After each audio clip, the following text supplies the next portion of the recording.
Vous en avez assez d'avoir l'impression qu'il y a bien une récolte, mais le résultat est décevant? On dirait que vous soignez vos plantes, que vous arrosez, que vous connaissez le terrain par cœur, et pourtant, les résultats ne suivent pas vraiment. Et les produits chimiques? Très peu pour vous, c'est cher, nocif, et souvent pas si efficace que ça. Dans cette vidéo, je vais vous présenter 5 astuces simples pour augmenter votre récolte sans utiliser une seule goutte de chimie. L'une d'elles ressemble à un conseil qu'on trouverait dans un groupe de discussion de grand-mère. Mais je vous assure, ça marche vraiment. Soyons honnêtes, de plus en plus de gens veulent cultiver leurs légumes et fruits sans nitrates ni produits chimiques. D'abord pour la santé, ensuite pour le goût. Mais l'agriculture bio semble compliquée. Compost, engrais verts, paillage, pas d'inquiétude. Pas besoin d'être un agronome avec 20 ans d'expérience. Il suffit de comprendre les bases et de mettre un peu la main à la pâte. Et la terre vous le rendra au centuple. La première méthode, c'est le paillage. Simple comme bonjour et pourtant tellement bénéfique.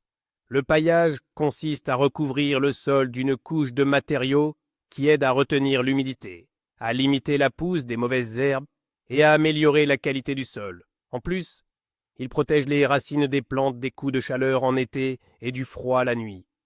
Quels matériaux utiliser? La liste est longue: herbes coupées, feuilles, sène, paille, copeaux de bois, compost. Pourquoi c'est important? Le paillage empêche l'eau de s'évaporer trop vite. Résultat, vos plantes restent de bien hydratées même quand il fait chaud et vous n'avez pas à arroser tout le temps. En bonus, vous gagnez du temps. Le paillage freine aussi la croissance des mauvaises herbes. Une simple couche de paille ou d'herbe coupée suffit souvent à les empêcher de percer.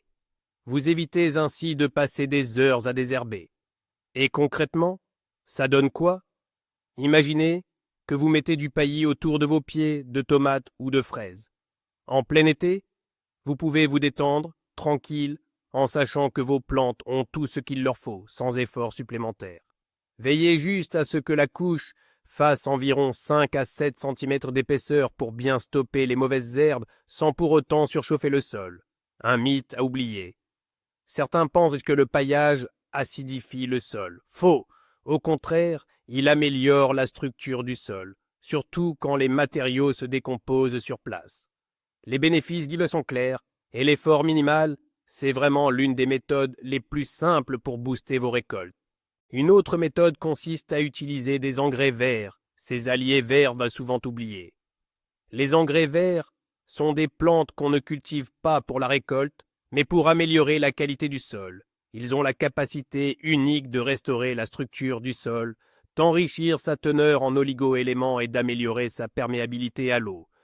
Tout cela aide les plantes principales à pousser plus vite et en meilleure santé. Quels engrais verts de choisir? Voici quelques options populaires. Le seigle qui renforce le sol et améliore sa structure, parfait pour les terrains pauvres ou sablonneux. La moutarde, excellente pour repousser les parasites et augmenter le taux d'azote dans la terre. La facélie, idéale pour attirer les pollinisateurs et enrichir le sol. La luzerne, parfaite pour restaurer un sol épuisé. Comment ça marche? Pendant leur croissance, ces plantes absorbent activement les nutriments du sol. Quand vous les fauchez puis les enfouissez, ces nutriments retournent dans la terre sous forme de matière organique. Cela améliore la structure du sol, le rendant plus meuble, ce qui facilite l'accès des plantes à l'oxygène et à l'humidité. Mais surtout, les engrais verts aident à maintenir l'équilibre de l'azote dans le sol. Il faut se rappeler que les plantes ont besoin non seulement d'eau et de chaleur, mais aussi des bons nutriments. Les engrais verts jouent le rôle d'un engrais naturel, fournissant tout ce dont elles ont besoin.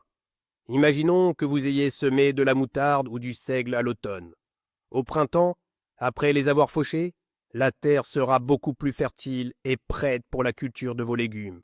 Et le mieux, c'est que vous n'aurez pas à utiliser d'engrais chimiques, puisque les engrais verts accomplissent naturellement ce travail. Beaucoup pensent que les engrais verts y sont réservés aux grandes exploitations agricoles. En réalité, même dans un petit jardin, vous pouvez les utiliser efficacement. Ils prennent peu de place et assurent une terre saine, sans produits chimiques. Les engrais verts ne sont pas juste un nettoyeur vert dans votre jardin, ce sont de véritables alliés pour vos plantes. La troisième méthode, c'est le compost. Un véritable trésor pour le sol. Le compost est l'une des façons les plus simples et accessibles d'améliorer la qualité du sol sans recourir aux produits non chimiques. Il s'agit de déchets organiques décomposés, comme les restes de plantes, les déchets alimentaires ou même les feuilles mortes.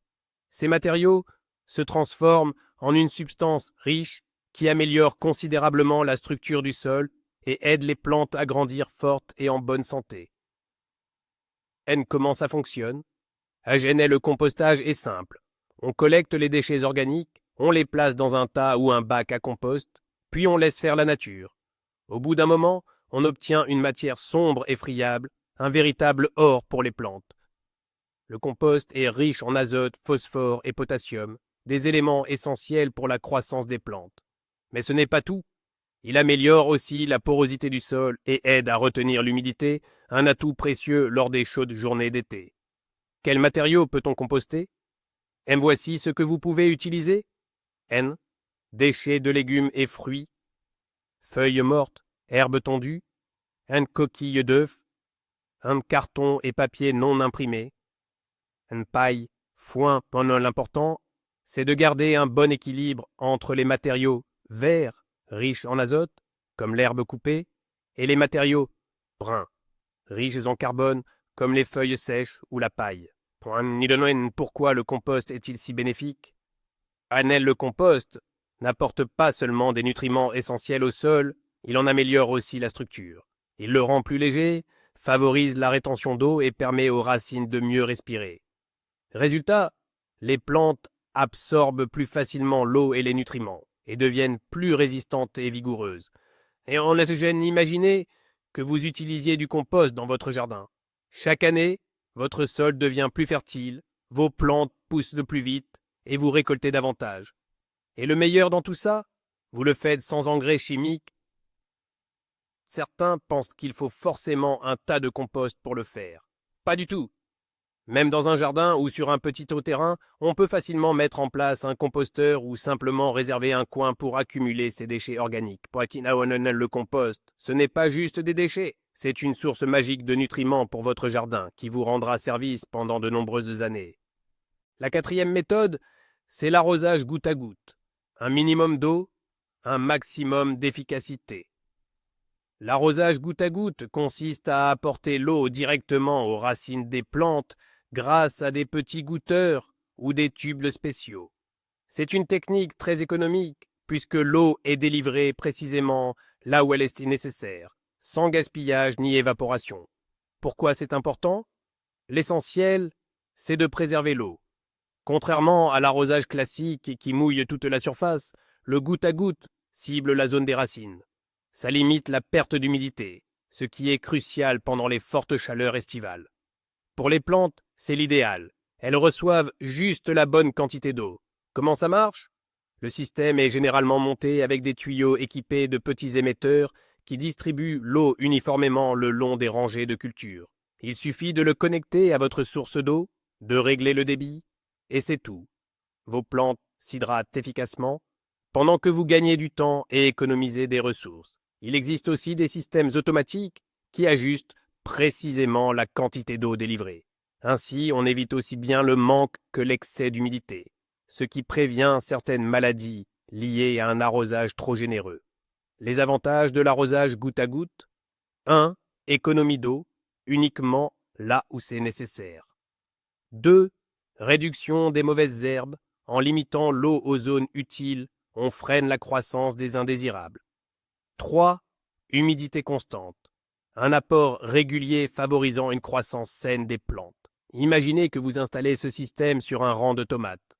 Lors des journées chaudes, l'eau arrive directement aux racines. Les plantes poussent bien sans gaspiller une goutte. L'eau ne s'échappe pas. Les plantes reçoivent exactement ce dont elles ont besoin.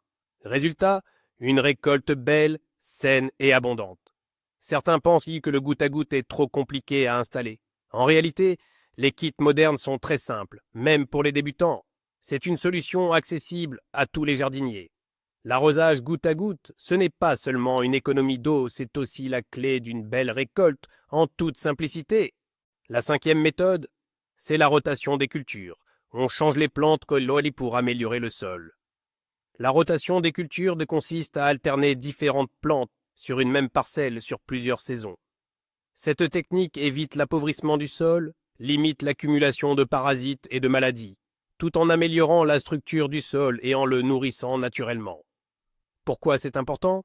Chaque plante puise certains éléments dans le sol. Si on cultive toujours la même plante au même endroit, le sol finit par s'épuiser.